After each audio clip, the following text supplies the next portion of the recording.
Before we know it, it will be 2021 and the memorable and more likely infamous 2020 will be over. In the next couple of weeks, we'll spend socially distant holidays with family, friends, and maybe even Cousin Eddie.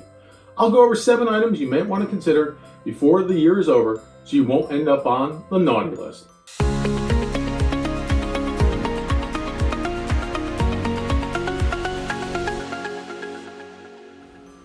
Roth Conversions. The Tax Cuts and Jobs Act made sweeping changes to the tax code, including the lowest income tax rate in decades. Consult with a tax professional as year-end approaches to determine your marginal income tax rate for 2020 and identify potential strategies. Given rising federal budget deficits and the expiration of the tax rates in 2026, or even sooner if Congress takes action, taxpayers may want to consider utilizing Roth strategies now as a hedge against the risk of higher tax rates in the future. Qualified Corona distribution.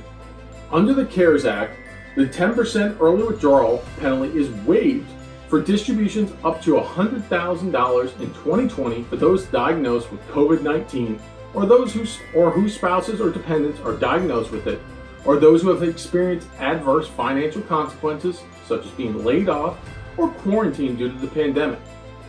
Income attributed to distribution is taxed equally over 2020, 2021, and 2022, or may be contributed back into a retirement account within 3 years. Additionally, taxpayers have the option of reporting all the taxes due in the current tax year in lieu of spreading the income over 3 years. Harvest tax losses. In the process of reviewing portfolios, are there opportunities to strategically generate losses to offset other gains? For example, using a tax swap strategy for mutual fund holdings allows you to realize a tax loss while retaining essentially equivalent market exposure.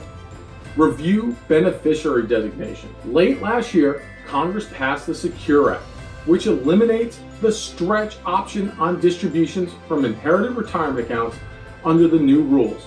Most non-spouse beneficiaries are required to fully distribute inherited account balances by the end of the 10th year following the year the account owner dies. It's important to check your beneficiaries annually since they supersede your will. It's even more important to review them this year due to the change in the rules. All right, now these last 2 are for the business owners out there. First off, maximize the new 20% deduction for qualified business income, or QBI. The recent tax law introduced a provision, IRC Section 199A, that allows certain taxpayers to deduct 20% of qualified business income on their tax returns. Business income from pass-through entities, such as sole proprietorships, partnerships, LLCs, and S-corps, may qualify for the new deduction.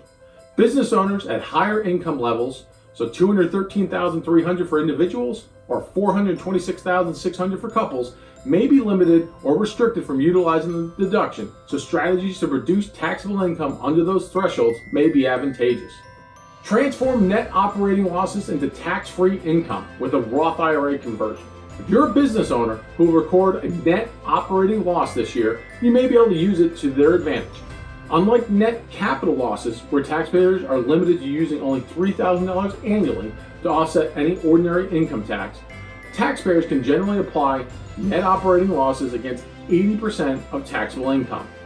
In addition, the CARES Act temporarily suspends this 80% limit for 2020, allowing taxpayers to apply net operating losses against 100% of taxable income.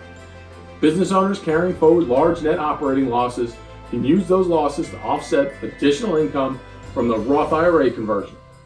The rules on calculating and utilizing net operating losses are complicated, so it's critical for you to consult with a qualified tax professional. Give me a call to discuss any of these strategies covered in today's video. It may sound like I'm working in the middle of a circus, but I'm always here to help.